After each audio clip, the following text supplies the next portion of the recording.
Hit record and get started because we're going to start up in a minute here, so we'll catch a little bit of the intro music,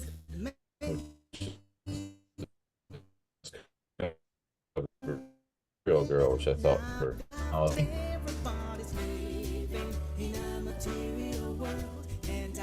so welcome everyone. We'll get started in just a minute, and I'll phase out the music in just a second so we can introduce ourselves and then get started. Anyone that joins late can always catch up and watch. So. All right, I think that's sufficient for that. All right, so we have a minor copyright violation. I'm sure that'll show up on the posting. But thank you, YouTube, for watching out for artists' rights and royalties and payments. Since we don't generate advertising revenue or anything from these recordings, I think we'll be okay. It'll be like a mixed, quasi, call out. So welcome everyone. My name is Mike Wilkes. I should probably change my name to Mike. I don't know why it likes to go for Michael. Mike. Yeah, I go by Mike. I learned that monosyllabic first names earn more than polysyllabic first names. So if your name's Alex, sorry. If your name's Juan, you're good. If your name's John, you're good. Karen, Julie, I'm afraid you're on the other side of the earning threshold for monosyllabic first names. But welcome everyone. So let me ask Juan to introduce himself as well. He's one of the founders and my partner here at the security agency. And before we get started, I'll share the slides in a minute and we'll introduce myself and the co-host here, Alex. But Juan, why don't you give everyone a quick hello and tell them what is the TSA? Sure. Thanks, Mike. I was going to actually tell you a little story before we started, given my first name is Juan. When I worked at Microsoft, my first meeting was a global event in Scottsdale. And I walked into my room and there's a lady in my room. They had me spell my first name as Joan. So my roommate happened to be a lady. So pretty quickly we had to fix that. I ended up being in Bill Gates's room until he showed up, because there was nothing else available. So it was my first introduction to a Microsoft event. They put me in a presidential room. So I was very happy for about 3 days. That's because of my first name. See, that's the advantage of having a name like that. When I go to Starbucks, sometimes they spell my name W-O-N, which is, I have no idea how they get that, but it works. So TSA was formed about 6 months ago with the idea of helping CISOs that want to work in different spaces, especially across different industries, and support the mid-sized industries. We believe that there's a whole slew of companies that could take advantage of the knowledge that CISOs have, and they cannot afford a full-time CISO. So the idea behind TSA is to build a cohort of members of the team that can actually help this particular segment of the market. And we think we're going to take the approach of working directly, selling directly to the enterprise as well as through the channel. So we have a slew of MSSPs and MSPs that we're going to be working with to be able to sell governance as a service, assessments, and things like that. So we can help to build a more resilient environments for this type of companies. So that's what TSA is all about. It's we're in the business of providing architecture support to mid-sized corporations that need for sure the InfoSec skills that Mike and his cohorts have.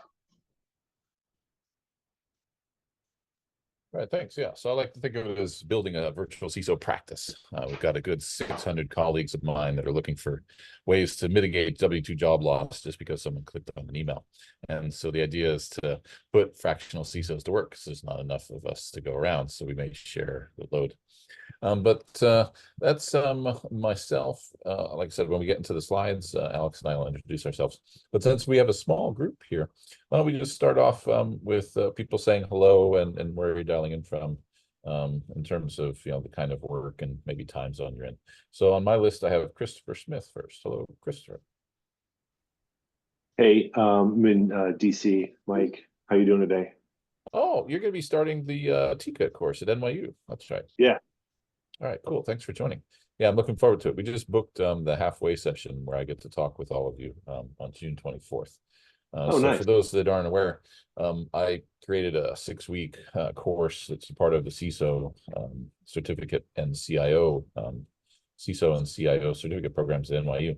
And Christopher is joining the cohort that's starting up this spring. So he'll be taking my class and learning about threat intelligence and cybersecurity analytics. So nice to have you here. Thanks. Yeah, thank you. Then next up I have, well, it looks like Bob just popped in. So hello, Bob. You've been on Hey, a couple Mike. times. Why don't you say Yeah. hello and just give people a quick identifier as to what time zone you're in and maybe where you work. Yeah, Bob Henderson. Thanks, Mike. Good to see you again, everyone. I'm in the Eastern time zone, at least today, for a few more weeks. Then I'll be in New York for a while. But yeah, I run Intelligence Services Group, ISG. We're intelligence cybersecurity firm, New York, New Jersey, and Southeast Florida. So yeah, Bob's been a visitor to the virtual CISO office hours that we've been running last month, just having a random chat. Today's not a random chat. Today's going to be a targeted focused chat and discussion. Then next we have Rahul. Yeah, Mike. Hello, everyone. I'd say good afternoon, Eastern. I'm CISOs for Americas at EXL. So those who don't know, EXL is a NASDAQ listed company, and we do a lot of in insurance tech and health tech. We are a AI and data led company with 60,000 workforce globally. So yeah, pleasure to be here. So nice. So let's also then move on and ask James Arnold. Say hello. Hey, Mike, how are you? So you can call me Jim. I'm only James when I'm in trouble, but Okay. I'm out in Colorado right now on Steamboat. So as soon as this is over, I'm actually going to go skiing today. But any good fishing out there? I'm sorry? Any good fishing? You know, there is good fishing down in the river, but I haven't been fishing right now. I'm concentrating on skiing, but I work for SRM right now. I'm their head of legal and insurance in America, is trying to help them. If you're not familiar with SRM, we're a global corporate intelligence and cybersecurity firm based out of London. We've got 9 offices around the world. I recently retired from KPMG because they kicked me out when I turned 60. And as you can see, I'm too young and good looking to actually retire. So I went over to SRM, trying to help them build their business out. But I've been working with the Cygnus folks for a while and saw this opportunity and very interested in, you know, how we figure out materiality for the, you know, comply with the SEC regulation. So look forward to hearing what you guys have to say. Excellent. Well, we've got a lot of good content to go over. Thanks. John Helgeson. Hey everyone, I'm John Helgeson. Currently, I'm running biomed cybersecurity at Nebraska Medicine here in Omaha. Excellent. Midwest representing. I I always travel. just think of, you know, Alex, who lives in New Jersey, as being in the Midwest, right? Because anyone that's in New York is like anything west of the Hudson is technically flyover country, right? So, but That's anyway, true. let's see. Indeed. What else? And, What else and we Mike, have? maybe did I meet you at B-Sides NYC last year or this year? Oh, that Early- could be. Yeah, at John Jay. Anyway, I'll let you get on. Good Yeah, to see you. at John Jay College, the B-Sides New York. That was a great event last year. Let's see. Then we have Joshua Zamora. Hey everyone. Well, my name's Hello. Joshua Zamora. I'm in Fairfield, California. I just recently started an internship with Deadlock Security, and I don't know much about cybersecurity, so I look forward to learning more. Excellent. Welcome. Plenty of things to learn, and hopefully we help you get some of those under your belt today. Yeah, Mike, Julie? Deadlock Security is Eric Baumgart, who is a former LifeVerse advisor as well. So another really good folk in the industry who should be Okay, here. great. Yeah. Julie Chapman, welcome, Julie. I know you from the CISO Society. Oh, you're on mute though. Nice to see you in 2D, Mike. And yes, we know each other from the CISO Society. My name is Julie Chapman. I'm a U.S. Navy veteran. My career journey includes the FBI, McKinsey, GlaxoSmithKline, and now I'm in healthcare IT aficionado and healthcare CISO. I'm glad to be here. Excellent, and thank you for your service. And we have Kapil. Hello and welcome, Kapil. Want to say hello? Thank you, Mike. Hello, everyone. We're just saying who you are and where you're coming from, time zone. Sure, and then we'll get absolutely. into it. Absolutely. So, hi, this is Kapil. Been working as a cybersecurity leader with Deloitte. Been 20 plus years in the industry right now, focusing on identity and cloud security domain. Looking forward for this conversation. Definitely getting depth in what SEC is looking for and how we're preparing, CISO specifically to get an understanding of the SEC disclosures from 8K and 10Ks are filing left, right, and center. So yeah, looking forward for this conversation. Thank you. Great. Yeah, we get to see each other pretty often because you're based here in the metropolitan Yeah. area. Nice to see you. Thanks for joining. And we have Karen Stamey. Hello, Karen. Hey, Mike. This is Karen Stamey. I'm in Atlanta. Sorry, no camera today. I am a lawyer.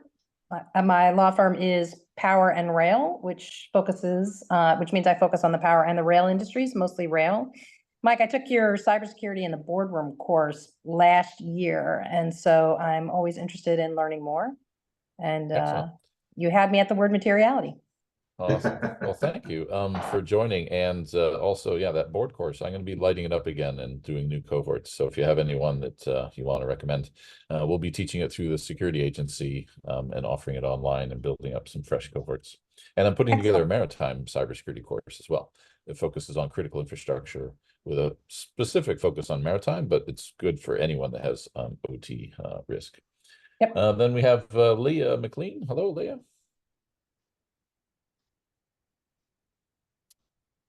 Hi, nice to meet everybody. I'm based in Dallas, Texas, so Central Time, and this is my first time on one of these calls, so I'm looking forward to learning more. I'm currently at MasterCard and one of their business units focused on cybersecurity and helping to build out on the product capabilities that we use for cyber risk quantification. Nice to meet you. That's a good area to mitigate risk. There's a lot of loss or shrinkage, I think they call it in the retail industry, right? Due to fraud and other risk, cyber, of course, being one of them. Welcome. And let's see, who else joined? Georgiana Shea, welcome. Hello, sorry I missed the introduction, but what That's is good. it? We're just saying hello and a little bit about yourself and what time zone you're in to help people. Okay, hello everyone. My name's George Shea. I live in Colorado Springs, so I'm Mountain Time. I'm the chief technologist for a think tank in the DC area called Foundations for Defensive Democracies. And I saw that you were having this class, so I thought I'd sit in. Excellent. So I know George from the Cyber Hero Network, and I want to thank you for the work you did on the PCAST report for the White House. So she's definitely influencing regulatory and beltway thinking about cybersecurity. So nice to have a heavyweight in the room. Awesome. Thanks, George. All right, so I think we can get started. I'm going to start the slides, and we will dive into the topic at hand. So let's see, I'll make this a little bit smaller so I can see my slide notes. Cool. So what is the topic? Defining materiality and SEC disclosures, analysis of the treatment of materiality. And this image, I like to give attribution. This image is a playgroundai.com, Gen AI, where I said, give me a carpenter's workshop at night with incandescent lighting showing a bench with tools and shoebox-sized puzzle box made from teak and mahogany with a light green Celtic or Celtic motif. And so that's what it came up with. And so I like to have these royalty-free images. Quick disclaimer. This is the opinions of presenters. We are not attorneys. Any opinions expressed by us are professional observations and should not be construed as legal advice. Attendees should consult with qualified legal professionals for specific legal guidance tailored to their individual circumstances. So a quick thing about myself. Most of my introductions, I happily talk about myself for 15 minutes, but I'll go quick. I've been doing this a long time. Graduated Stanford class of 91 after doing a master's in philosophy of education. Went to work for the Department of Ed in a think tank. Realized there was nothing I could do to make education better, and so I started working on the internet because Al Gore invented the internet around that time, right? And I wrote a book for Cisco Press in 2002, working in San Francisco during the .com rise and fall for a certification that doesn't exist anymore. When I was at Organic, I gave birth to Starbucks and PlayStation and Macy's and Blockbuster and all sorts of e-commerce, Web 1.0, Web 2.0 type technology. technologies. And I ran the teams that gave birth to these. So I've been around a long time, even before World Wide Web and the port 80. I used to run a Gopher server at the think tank on port 70. Then I quit after surviving 5 rounds of layoffs, moved to Europe and built infrastructure for KLM, Rabobank, ING. I actually designed and built their trading floor, their flagship in Utrecht, and also built ING's DR infrastructure for a company when I worked there called Schubert Phyllis. Moved back to the US in 2013, ran the Chicago Mercantile Exchange Enterprise Server Group with about $2 quadrillion in contracts traded. Then I worked at AQR Capital for a while after that, so with about 185 billion in assets under management. And if you've ever seen the TV show Billions, working at a hedge fund is exactly like that TV show. That's not fiction at all. And then, of course, I pivoted, lovely pivot, financial services into media and entertainment. I became the head of security at Marvel, where I like to joke it was my job to keep Iron Man safe. And that's a good tagline. I'm sticking with it. And that was a lovely 2 years of work being head of DevOps, enterprise architecture, and InfoSec. I started teaching at NYU about 5 years ago. I'm an adjunct professor. And I just got offered to teach a class at Columbia this fall as well. And then I'm a member of the World Economic Forum, nominated in 2020 as a technology pioneer, working on oil and gas working group, guidance, white papers, case studies on cybersecurity governance, and also recently the quantum security working group. But that's a topic for another time. Now I am the director of cybersecurity operations for the security agency, because, you know, the TSA is a 3-letter acronym that no one owns or associates with anything, right? So we can go for that as our brand. And lots of other fun things to say, but here we have my co-host, Alex. You want to give yourself a blurb and say hello? Yeah, and thank you so much, Mike, and thank you so much to everyone here for joining us today and hearing a little bit about Materiality. My name is Alex Waintraub. I'm the IR evangelist here at Cygnus, and my background is primarily incident response and security operations. I don't have a background like Mike Wilkes. He's pretty more vast in technology, information security, and further and further. But basically, my career has been designing and building out security operations and incident response operations. And I advise 4 startups, small startups that are out of either Israel or Austria or the US, everything from data tampering as a service all the way over to email security. I founded 2 organizations throughout my career. So Waintraub Cyber Solutions is a boutique consulting firm helping out small businesses build out their security posture and actually start being aware of the cyber crisis, doing tabletop exercises and incident response planning for them. And then I founded the Cyber Fireside NJ, which started in March of 2020, actually June of 2020, where we do backyard networking events in New Jersey. And I think a few people here have actually been to my backyard, so that's pretty cool. My passions lie in presenting on different topics like generative AI, all the way over to talking about my experiences dealing with ransomware. And I've been featured in a few publications, not as cool as Mike, but I've been out there a little bit in Yahoo Finance, all the way to Cybersecurity Dive and Forbes and Bloomberg. So pretty cool. I'm very, very excited to be here. So thank you so much, Mike, for having me. Yeah, and just to be clear, your experience with cybersecurity is not as a victim, right? It's as a helper and a defender. Correct. I'm coming in as the recovery or the restoration service or the ransom negotiator to help this business recover from the cyber crisis. I'm not a part of the business during the crisis. I'm actually being called afterwards. All right, so like a first responder, help people survive. Yeah, a firefighter, as we used to call it, or we do call it. As an existential threat. Hopefully it doesn't end the business. So today's agenda, previous session, I want to mention on the cybersecurity regulations, so you can go watch that separately so we don't have to rehash that. And I'll mention it and give a link. Everything that's in here, I'll give you a copy of the slides with all the speaker notes and all of the hyperlinks, you know, so don't worry about taking screenshots and things like that if you don't want to or have to. And one of the things, of course, is that I'll dive into our discussion real quickly on the analysis of materiality for the Form 8K, the 10K, and the 6K. And then a brief lifecycle vision for security. So put in a pitch link for that. It's a free download. And then we'll talk about incident response and crisis management. And we'll use a little bit of time at the end for Q&A because we like to keep things interactive. As much as I am a pontificating, professor of cybersecurity, your opinions and experience matter just as much, if not more.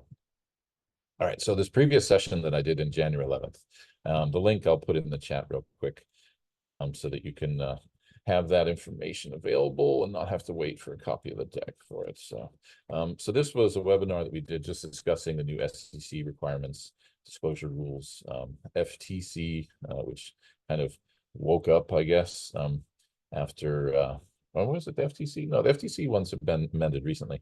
NYDFS, lovely changes. That it's a bellwether regulator. They're going to be doing lots of really good things that everyone's going to copy in the next few years, because they're always ahead of the curve.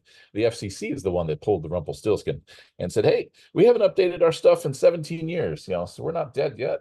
And so they revised their requirements. And they actually used to have a intentional delay in reporting built into the requirements. So they removed that to be hip and cool like all the other regulators.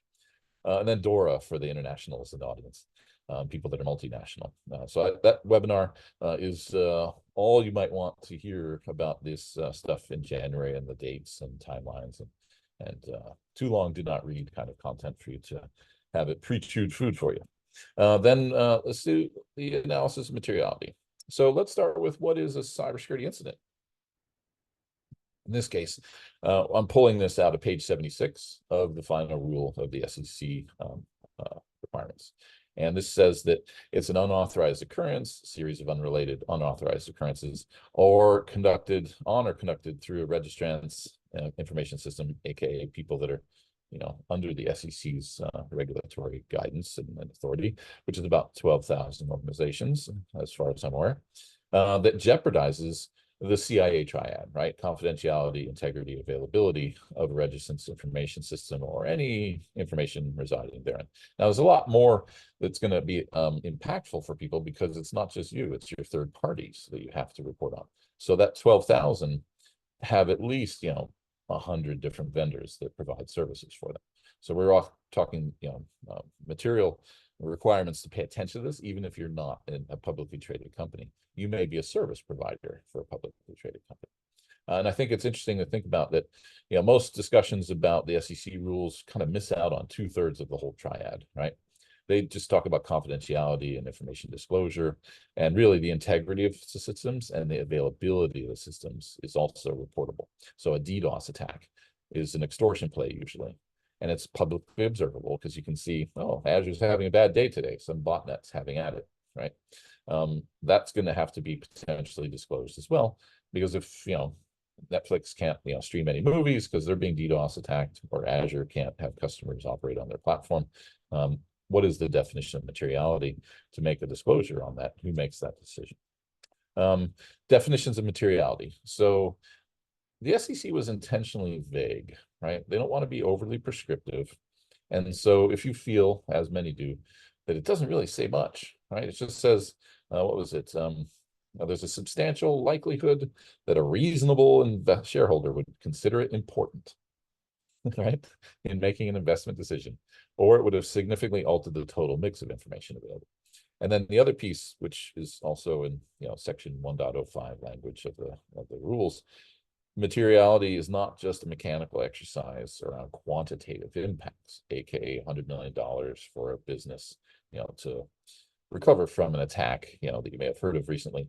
But we're going to refrain from talking about any particular company on the call today. We're just going to talk in the aggregate, because we don't want to invoke, sort of a naming and shaming kind of discussion. We just want to try to talk about how do you get at good indicators of risk that declare an incident material. So qualitative and quantitative factors need to be included. And like I said, it doesn't really specify whether the materiality determination should be performed by the board, or by a committee of the board, or by one or more of the officers. So you can home this decision wherever you want, and it's open to interpretation based on how your company functions. So if you are, a cybersecurity firm that does this kind of stuff for a living, you probably have, sufficient knowledge in-house. But I think most organizations are actually going to go to outside counsel and you have that as one of the stakeholders that's going to help them decide whether to hit the big red button to disclose an incident as material.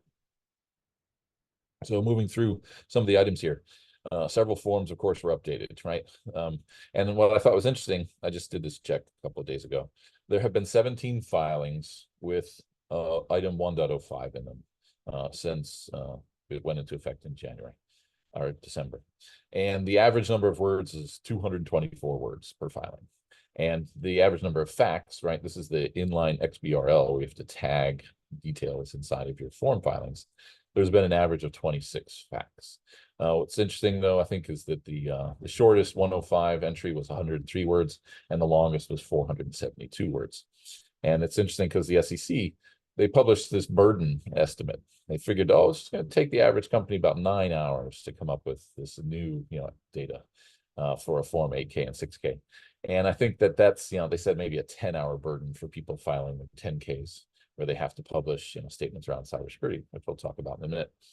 But I think it's weird in my mind to think that, 17 so far, all of 2022 had just, I think, 35 filings. So we're only at the end of March, and we've already hit, a number, that's over half of what was disclosed previously. So it's having some of the effect that they want, which is more visibility, more disclosures, more reporting. Because you can certainly see on the dark web, people are paying ransom all the time, and yet these publicly traded companies aren't disclosing and filing for the benefit of the market and the industry. So one of the cool things I have here for you, and which you can use, is a lovely query for an RSS feed that will look for item 105 from Edgar in all of the filings. So you can just bookmark this. And again, it's in the chat. We did the same thing for the 10K and item 1C in the 10Ks. But basically, you can just check it every week or so and see who the latest filers are. And of course, on June 15th, which is a date yet to be achieved in chronology of time, smaller reporting companies will also now be forced to disclose. So they were given 180 extra days. And what is a small company in the definition of the SEC? Companies with revenues of less than 100 million for the previous year, or a public float of less than 250 million. So they got extra time. Next up, the 8K. I think the most interesting part of the 8K is you have to declare the nature, scope, timing, financial impact, and operational impact. And a lot of people aren't even doing this. They're just putting up some words, and Lord, I hope they're not just asking ChatGPT to write these things for them. But you can notice certain language is looking like it may have been informed by a large language model. Some folks are actually publishing an item 801, which is other, because they don't want to say it was material, but they feel like they should disclose. So there's this pressure, there's this impetus to, err on the side of caution. And of course, they're publishing vacuous statements that don't really say anything. Something happened, we're looking into it. It was an unprecedented attack, and we're bringing in, world-class cybersecurity incident response forensics.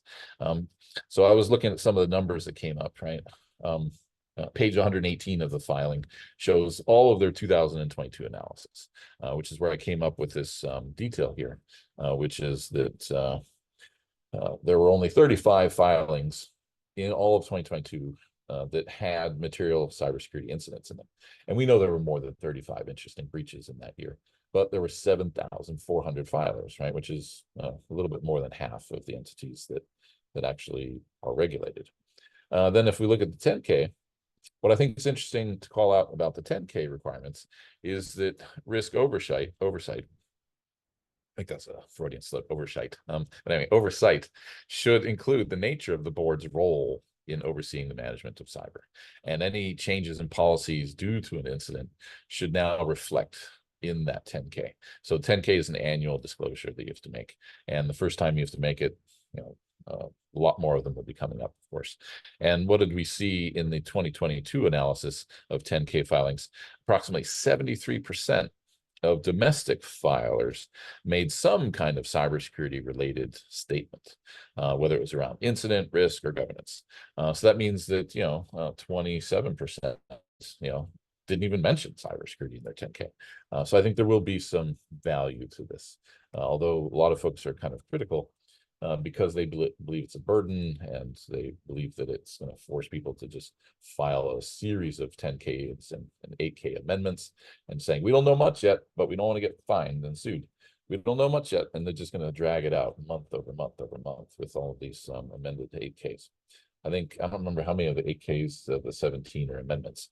I'm guessing like 6 or 7 of them are actually already.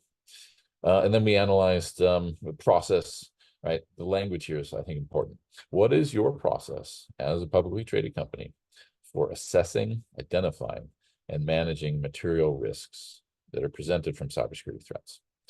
All right, so this next piece is the Form 6K. So not a lot of people are talking about the 6K. 6K is applicable to foreign private issuers, and there are many. And there were actually 22 significantly interesting filings in 2022, out of over 1,161 filers.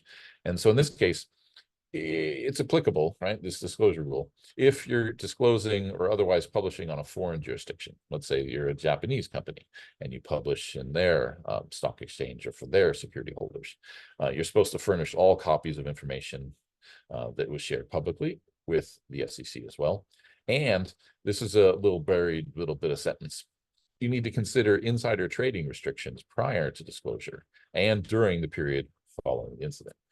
So that's an interesting element because obviously lots of people may be motivated to sell, right, during a breach and offload, some of this investment and compensation before it's made public, and that's considered insider trading.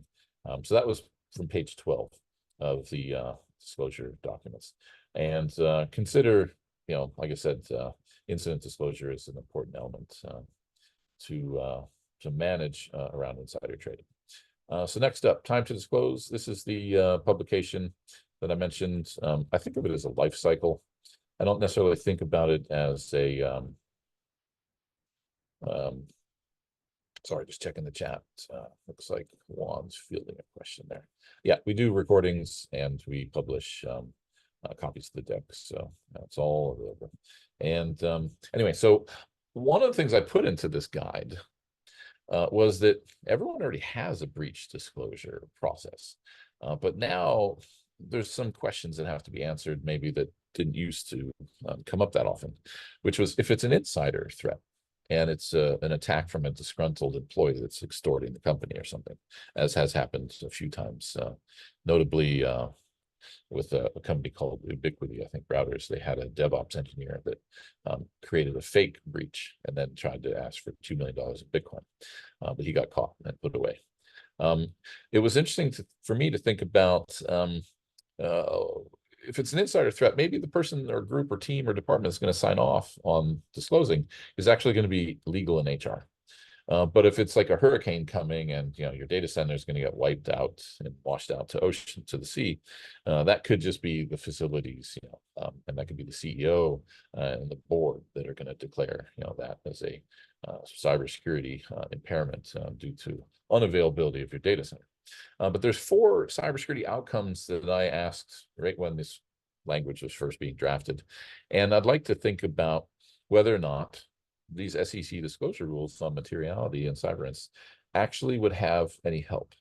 And so the first question, would it reduce the likelihood of a breach? No, because disclosure is a post-breach event. Is it going to impact us and allow us to detect a breach faster? No, because detection occurs before disclosure. Will it ensure compliance? Yeah, it's kind of, iffy, right? Because you're basically just shifting the goalposts. Lots of jurisdictions, lots of requirements for 72 hours. Now it's 4-day rule. So they're just moving the goalposts. That doesn't really change the outcomes. And does it really defend the brand? No, I don't think earlier disclosures are going to improve the brand image with investors. So I think, and this image here is the international, the American Sign Language for help. And so is this disclosure requirement helping or not? And so you can read, like I said, about the life cycle piece that I wrote. This is what it looks like. So when you're downloading it, you'll get a sense of what's in it. But time to move on to a couple of topics, and then I'm going to hand it over to Alex to lead the rest of the discussion. But incident response and crisis management, that's really what's being brought up and revised. Everyone needs to come up with some new runbooks and playbooks and put in a big decision tree, one of those diamonds in a flow chart that says, disclose yes, disclose no. And then who's going to disclose and when and how many third parties you have to notify. If it's your cyber insurance provider, you have to notify law enforcement, you have to notify partners, you have contractual obligations. And so I think for us, we want to maybe ask the question, how are you going to fare, or how you fare during this crisis depends a little bit on whether or not you're cannon fodder as a security professional. And I think a lot of CISOs are being given a spot at the table so they can be thrown under the bus and be a cannon fodder. And so I think you can get fired if you have no response, right? If you don't know how to respond to the attack. That's always going to be the case, although technically I don't think you can fire your way to a more secure company. You can certainly hire people that maybe do a better job of certain types of preparations and tools, doing tabletop exercises. And then, of course, there's ways to not get fired, which means you had a good response and your leadership is supporting you and you have good leadership. I think that's the way, the place where all happy CISOs want to have their path. But in order to survive the attack, remember, there's two attacks in this incident response. One is when the threat actors actually take over someplace and encrypt file shares, data, exfiltrate data. The second one is when all the armchair quarterbacks come in, on the Monday after the game and say, you should have done this, you should have done that. And they're second guessing you. And you have the cyber insurance investigations and they start pulling your emails and your chats, all the things that have been put into the SEC's attack against SolarWinds and the Wells notice against Tim Brown, the historical making first ever Wells notice issued to a CISO. So you're going to need executive support to survive both attacks, right? The second guessing attack and the actual threat actor attack. And you're going to need your support of your peers. So you're going to have good relationships. You need good relationships with HR, with finance, with legal, compliance. Did you actually create an operational risk committee in ORC? Do you have a cross-functional discussion happening where it's not your pay grade as a CISO to take a decision? You need your partners and your peers to decide, let's put this on the corporate risk register and let's mitigate it this quarter or next quarter. Or let's not mitigate it. Let's write a risk memo and say we accept this risk. So I think good documentation is another survival technique, and a good communications and an audit trail. So write those risk memos, document the fact that you raised it as a risk and everyone said, sorry, we don't want to pay to mitigate that risk, which is fine. The business can take that decision. And then, of course, incident response from the front lines. How does an incident during day one that wasn't considered material, turn into something on day three? Kind of like what we saw with one of these password vault managers that I won't give the name of. And it was like, oh my God, it was worse than we thought. And then 3 months later, oh my God, it was worse than we thought. And so it just that's actually the way incidents play out a lot. So I'm going to ask Alex to throw some questions out here because I just have one more or two more slides and then he's driving. And I'll just hit next. I want to add on these 2 points because actually in 2 slides, we're going to talk about it again. And that is how nowadays it's not about getting in trouble about having a cyber incident. It's getting into trouble on how you respond to the incident and actually having that support, executive support with you and your incident response team and the different leaderships supporting you through it, whether it's HR, finance, legal, compliance, whomever it might be. Having the documentation there and having it all ready to go for the reporting and for alerting the SEC or whomever the regulatory body is, having that all in one spot is going to be very helpful when that time comes to report materiality or not. Yeah, I think one way I heard it put was, it's okay to be attacked, but it's not okay to not have a plan. And so Right. your inability to author and own the narrative of what's going on is the real fail, right? That a lot of companies seem to have, which is to not prepare for it ahead of time. So incident response basically is having to evolve to take some of these more nuanced decisions that would have previously just never been disclosed or reported. So will the rule as it exists remain? There's some partisan activity going on that could actually pull this entire thing out from underneath the SEC and say, you're not allowed to do this. So really, in the next year, this entire thing could change radically and just be, repealed or rescinded. I think there's some trigger-happy disclosures happening where people are just basically saying, well, I don't want to get in trouble, so I'm going to disclose, even though I don't know enough, about the quantitative or qualitative elements. And then other people, are actually backing down from a material disclosure, and then they file an 8K-A, which is an amended, And they said, you know what, it's not material. And so I think that's an interesting technique that's maybe coming from outside counsel and guidance. Like I said, we're seeing many more cases of the latter and none of the former, where people are just, you know, jumping in and providing all of the things that the requirements demand. There's a whole bunch of like not at this time, you know, kind of language. And so they're basically deferring the determination of materiality and kicking it down the road. The can, as they say. And then finally, just a couple of scenarios, but I think we could probably throw these into like the Q&A section later, if you don't mind, Alex, and I'll let you, like I said, walk the next few slides and questions that you have for me and for everyone that's been gathered here with us today. So ransomware for a legal person's laptop, right? Because lawyers or pack rats, they always have the only copy of certain documents that are in draft, right? Because they don't trust to put it on the cloud, many of them. And they're big ransomware targets, obviously, because they're going to pay to get that document back, right? Because there may not be a backup of that legal person's laptop. So that scenario, to me, feels very material if you're talking about, you know, billion-dollar contracts on a lawyer's laptop.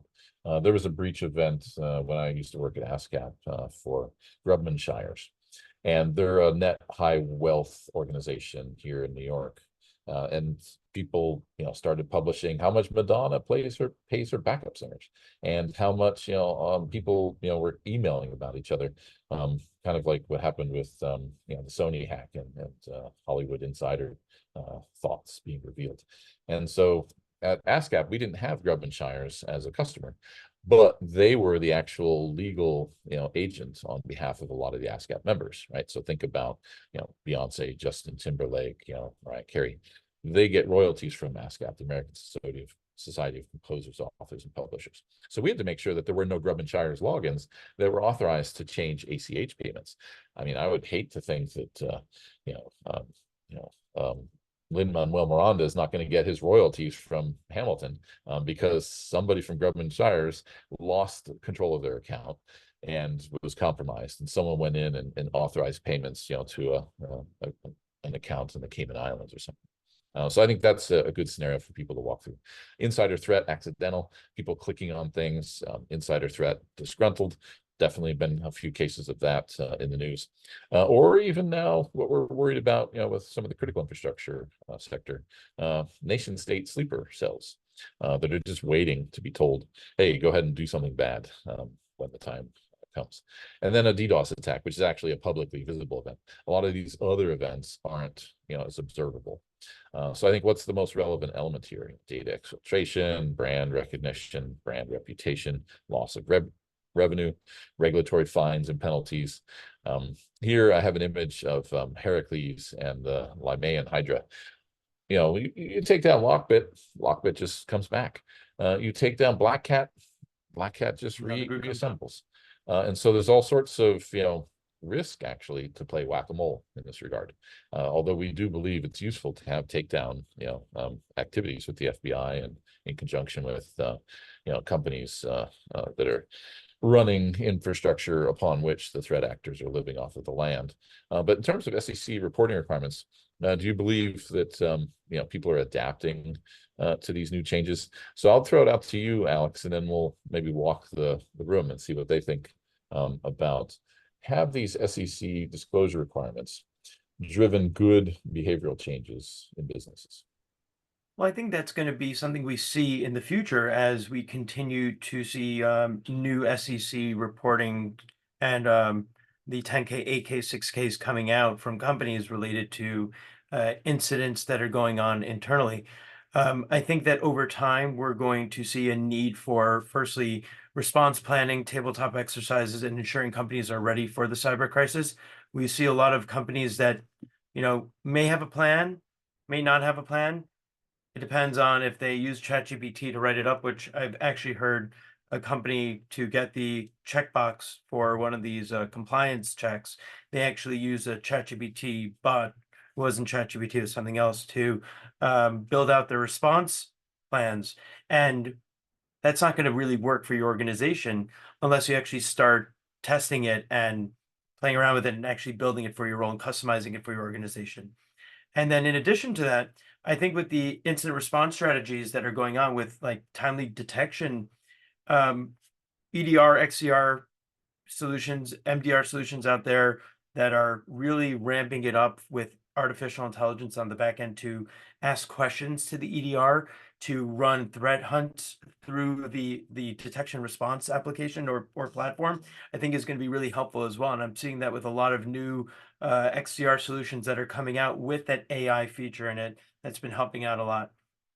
And then having a place to do all this in one spot is going to be extremely helpful as well. Taking the business people and the external, taking that business team, the external providers, your tech team, whomever it might be, getting them onto one location to start crisis response is going to be extremely helpful to reduce the impact of a cyber crisis in the end.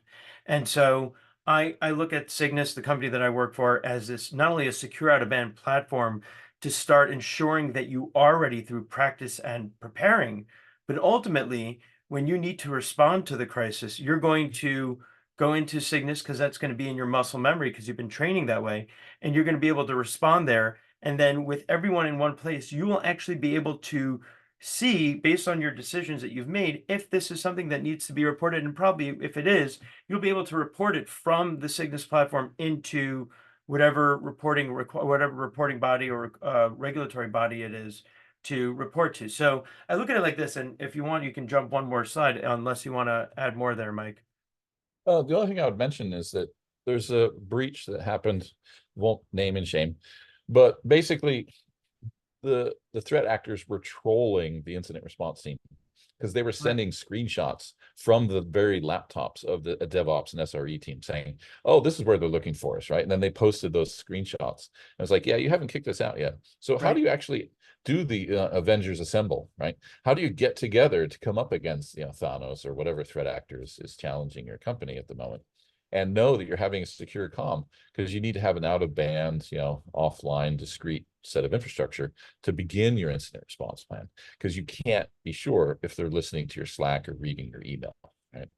Mike, I don't know if I told you the story, and just to add on to that, there are situations where I personally was running incident response efforts for organizations as a third party using out-of-band email. So using a personal email account or a personal or a separated communication channel that was outside the actual infrastructure of this company.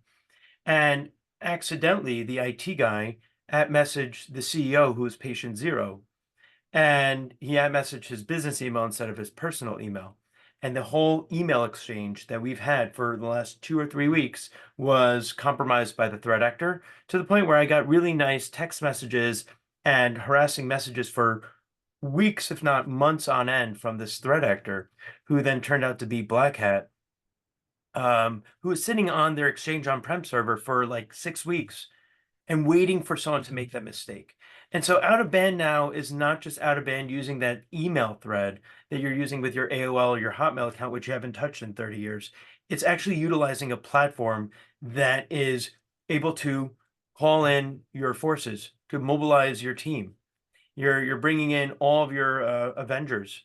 I don't know if you can see on my back, but in my background, I have all my Marvel comics too.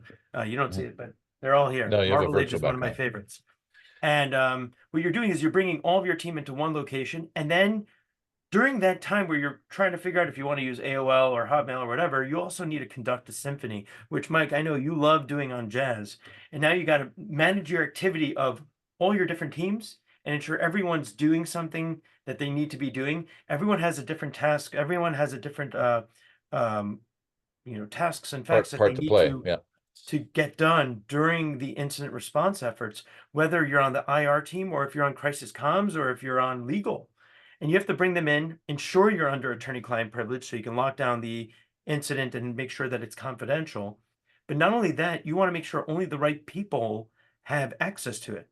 So you want to lock that down too. And then while all that's happening, you have a ticking clock, as we spoke about in the beginning. You got 4 days to notify. And if you're a third party, they're going to probably take that down even shorter to some. I've seen 18 hours or 24 hours for some companies that they're going to need to do their own investigation as well. So when they need to report as a third party got potentially a security incident, they have deadlines.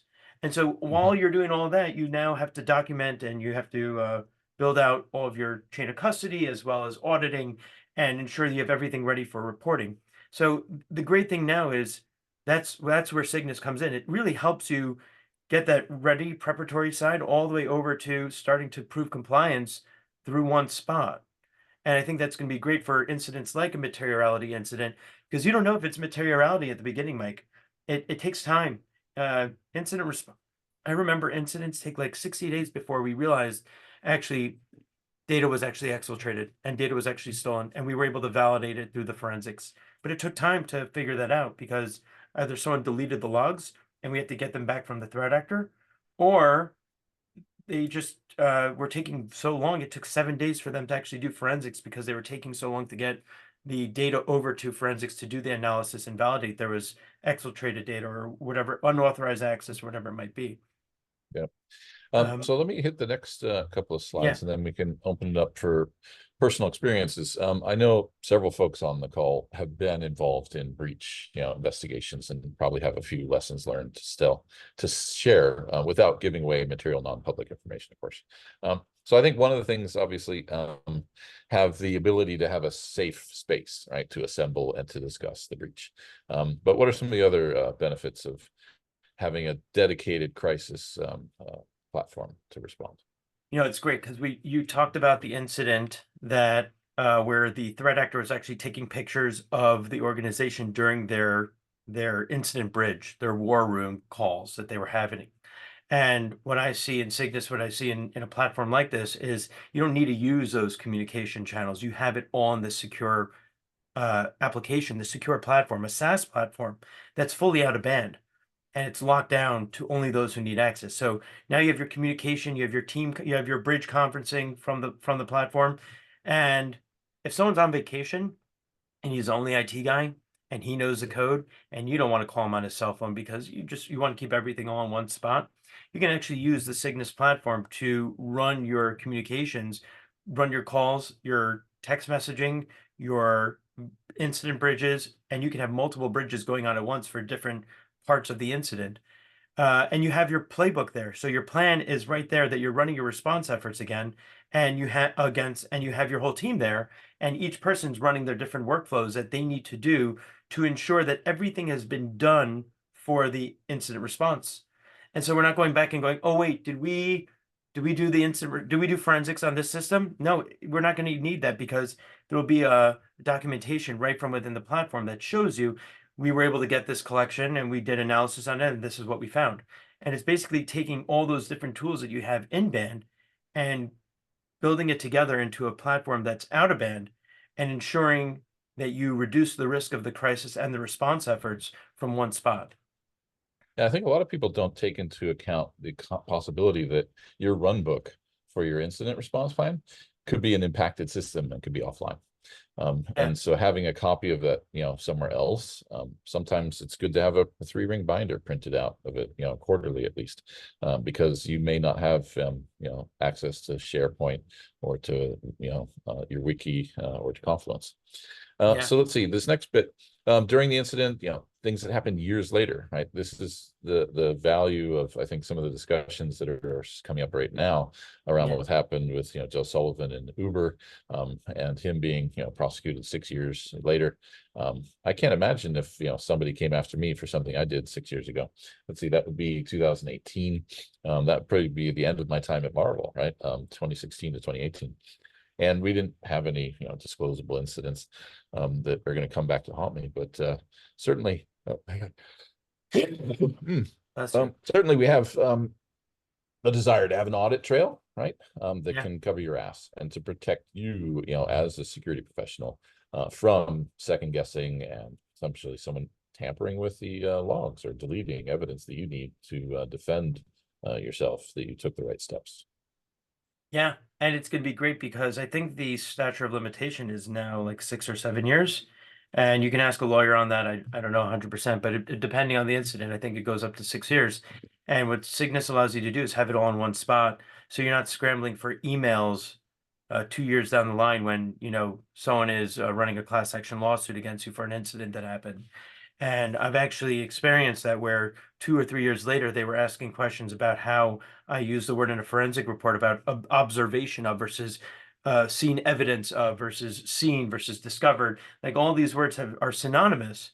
However, they're different when it comes to the legal side. And you would want your notes in one spot.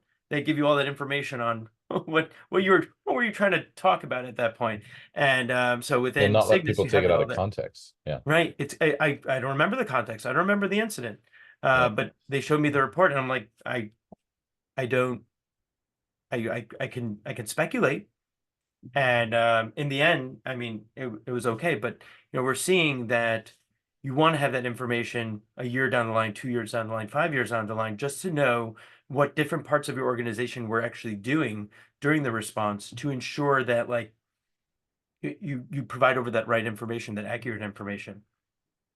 All right, and so here's the sort of final slide of what Cygnus is doing in the whole life cycle with teams. And of course, you can't do an incident response without your external providers and third-party support, because you could have outsourced IT, you could have, it could be, the driver of the incident might have been, a third-party provider, like happened with Okta. If they were, hit 3 times in the last year, it wasn't actually Okta that got breached, right? It was one of their third parties or even one of their fourth parties. And so I think we think about immediately third-party risk and how to communicate with our teams. So let me throw up the QR code. So if anyone wants to request a copy of the slides, this is not malware on the other end. It's just a mail to tag, and it says, "Hey, I'd like a copy of the deck." And at this point, let me open it up to questions. So who here, raise your hands using the hand raising technology inside of Zoom. Who here has participated, and is a sort of post-breach person? You've experienced this. You know what this kind of Not right chaos looks like. I mean, like as an IR person. In the past, yeah. I know John Anyone? and Jim have, because I've worked with both of them. Do self-inflicted wounds count, or do you mean like an outside attack? Sure. Let's hear about self-inflicted. You want to But give I'm us a just- generalized direction of it, or? I'm just asking you if it counts, so I can raise my hand or not. Oh, okay. Yeah, it counts because change control, right, is a disruption to the CIA triad. So you don't need a threat actor. You can shoot yourself in the foot, and it could be a material, quote unquote, cyber incident because it affects the availability of your platform. For example, what was it? Facebook, October 2021, made a BGP change, which instantly caused all of Facebook, WhatsApp, and Instagram to wink out of existence entirely. Wow. Because the BGP routes to all of their ASNs were unavailable. And they couldn't get back in to fix it for like 6 hours. Why? Because the badge reader on the door to the cage was dependent on DNS working properly. And they didn't have a physical key because they thought it'd be smart to, have it all be electronic. And this is what you call a cascade failure, a systemic risk, right? Where the people don't think about the impact of this. So someone had to go to Home Depot and get an angle grinder and cut through the bars into the cage in the data center to get the right person in front of the right console to undo that BGP routing change and to bring all those systems back online. So I think there's complex failures in these complex systems, right? Systemic risk is an emergent property of complex systems. And we all, for better or for worse, we live in one massively complicated digital society. So I think we're very much at risk to these kinds of cascade failures. Christopher Smith, anything that you might be able to share about, again, without material non-public information on a recorded webinar, any lessons learned? Does this resonate with you, this message about materiality and a safe place, to assemble to make that decision? Yeah, well, it was the Atlassian breach, so we're still working through some of that. Or one of the customers that I work with we're still working through that. So, but yeah, this resonates. That's a pretty ugly breach. Yeah, this was one of the vulnerabilities that if you ran your own Confluence server, there was a CVE that allowed people to hit that before you got it patched. And what does that make me think? Well, it makes me think I'd rather just run it as a cloud service, because as soon as they learn about how to patch it, it gets deployed like within a few minutes, right? Right, but I think there were actually 3 different vulnerabilities within like a 6-month period as well. So sure, it could be yeah, anyone or all of them together. Yeah, it wasn't released for a few months. So the guys that we actually found where we saw them get in, move around, leave, come back, Oh. drop their app, have God mode, take what they want. They exfilled some of the stuff through the firewall and not, they tried to move the whole database, but they couldn't. It's it was pretty impressive, I think. Yeah, we saw that on the Exchange on-prem vulnerability for proxy logon, proxy shell, and Hafnium, where we saw threat actors like China Chopper dropping web shells down on like thousands of Exchange on-prem servers, then leaving, and then threat actors jumping in and rolling through those web shells days, months, weeks later. Days, weeks, months later. Right. Yeah, I can speak to that actually, because the Aspen Institute had a cybersecurity summit last fall here in New York, and they had some folks from the FBI up on stage. And I stepped up to the mic and I asked the question about proxy logon, because the Department of Justice gave the FBI permission to use the proxy logon vulnerability to unhack hundreds of publicly traded companies' exchange servers, because they saw months after the disclosure and all the warnings from CISA and FBI and other organizations, they weren't getting patched. Right. And so this is a very slippery slope, I think, to authorize a change control violation, essentially, and to use the vulnerability, right, to unhack the servers and to remove those web shells that had been installed. And the NSA and the FBI said, we're going to do more of this. We have to disrupt, for the betterment of the economy, we have to disrupt these threat actors. And so I was saying, like, well, what's going to happen if this happens after the SEC rules? Does that mean that everyone that got unhacked by the FBI is going to have to file a Form 8K saying that the threat actor was the FBI that came in and violated change control and autonomous control of these machines, and that maybe the FBI should publish the timeline for us, right, and call it APT0 or something, right? And I thought, yeah, that's kind of a humorous thought experiment. If that particular vulnerability were to happen tomorrow, would Mike, everyone think of a material change control? I have a question for you about or actually rather a statement about slippery slope. I think feelings on what you just described about the action that the FBI took and the permission that the DOJ gave, they were mixed. Like on one hand, people were like, oh, it's great that we got this fixed, but then everyone sort of looked at each other like, I don't like how this feels. Right. And I do know that slippery slope is like, it's a fallacy of logic, right? It just not in this conversation, but just in general, it's like one of the fallacies of logic. So I try to stay away from it. And what I'm thinking about is like, there has to be a balance between law enforcement and data privacy. And we have to codify this stuff, right?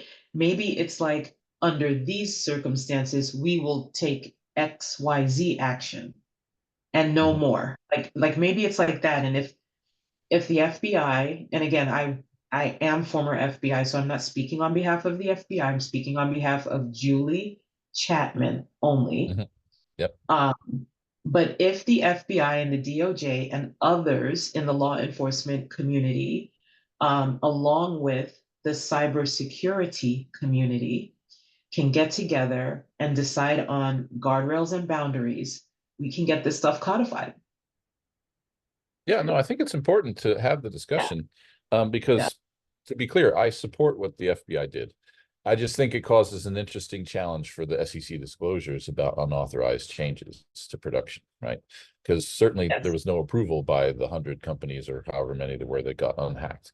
And it was for the public good. And they were given very, very specific remit to only touch the web shells for proxy logon. So if they saw this orgy of other evidence of breach, they were not allowed to touch it. And so they were very, very clear about that. And I think that's very strong and professional. But mentally thinking, I was just like, well, why don't they just install a CrowdStrike agent so it'll be easier to fix this company's stuff when they get hit again? Deployed everywhere. That's what I meant by slippery slip. Yeah, slippery slip. But I think that there's much more discipline in law enforcement to keep us from worrying too much about that. You're right. Well, Mike, no, there's not. But the SEC could define authorized in very to include this type of DOJ authorization under very narrow circumstances. Like that could be called authorized, right? Yeah, Again, no, I think it could qualify, right? I actually Yeah. remember when when Hafnium proxy logon proxy shell was rampant and there were servers everywhere being affected. I remember multiple instances where companies were calling my previous organization going, the FBI just called us about this. They said that they're trying to patch it from the outside. How do we know it's FBI?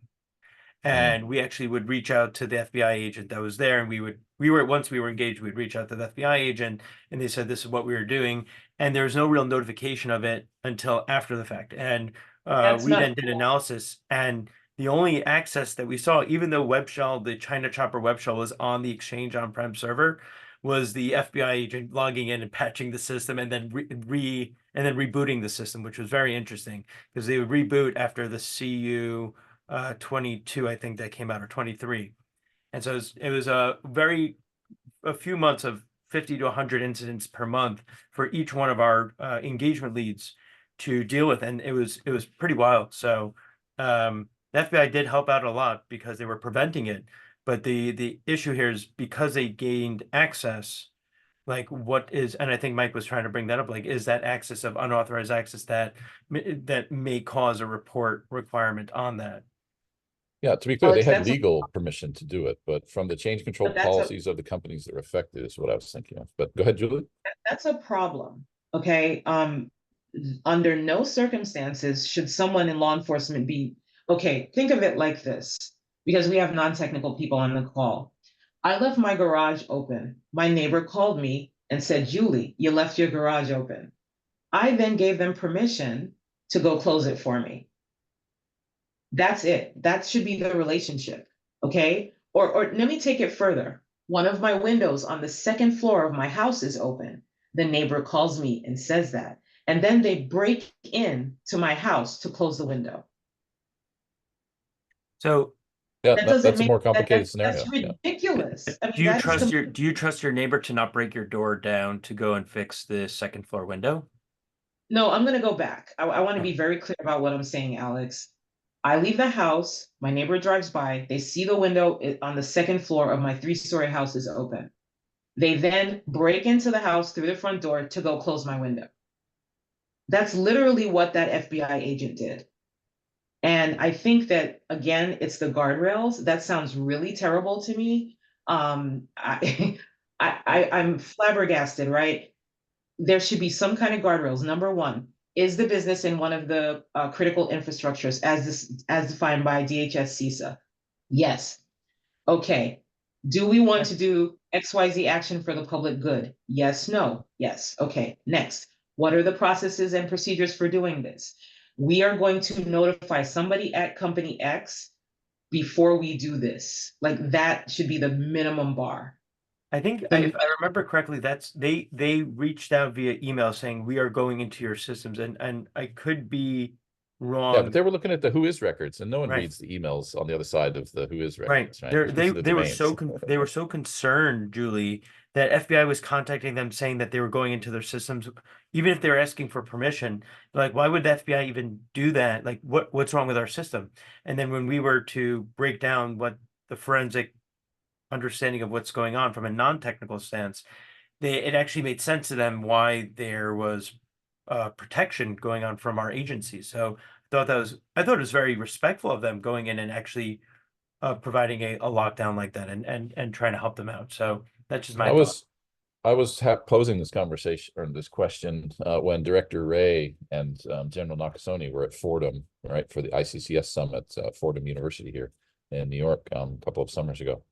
And they said, yeah, we're going to do more of this. We're going to have to, because, you know, private sector is not patching their stuff. And so I think it's going to require a concerted discussion, like you mentioned, to figure out what are those guardrails. Because I see your comment, you know, that you hate this behavior because you don't want, you know, in your second example of the second floor window, you didn't give the neighbor permission, you know, to break down your door to close the upstairs window.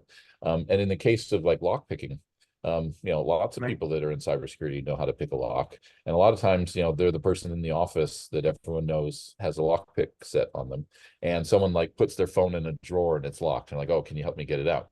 You know, maybe that's not a violation of you know, the code of ethics, you know, and you know, for the company, because you're being asked, you know, to open the drawer for them. But I do see a bunch of people getting ready to drop. There's a time limit, I think, you know, not necessarily, I mean, but at this point, we've already hit a good hour of conversation on this call. And I thank everyone for joining. Next time, I'll think up a way to bring more of your stories into the call. But thank you for listening to us opine and theorize and hypothesize around what's happening with materiality. This is just the tip of the iceberg. After June 15th, I think we're going to see a lot more disclosures for small companies. And eventually there's going to be a move it level kind of, you know, vulnerability that affected over 2,600 companies and 90 million assets and users. And that disclosure is probably going to cause Edgar to fall over, because there's going to be, you know, 2,000 Form 8 submitted, you know, on the same week, right?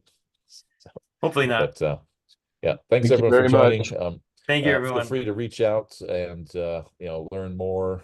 Tell your friends to watch our webinars. Every one that we've done prior to this is visible on our website, including the virtual CISO office hours, which are just ad hoc discussions about anything and anything that people show up. So I'll be booking a couple more of those for the next month if you want to participate in some more calls like this. Thank And you. with that, I will hit stop, and we'll let you begin the rest of your Thursday, March 28th. Thanks, everyone. Mike and Alex, thanks for your time. Appreciate it. Thank you. Thank you. Cheers, everyone. Thank you, Mike. Great session. Thank you. Bye. Cheers.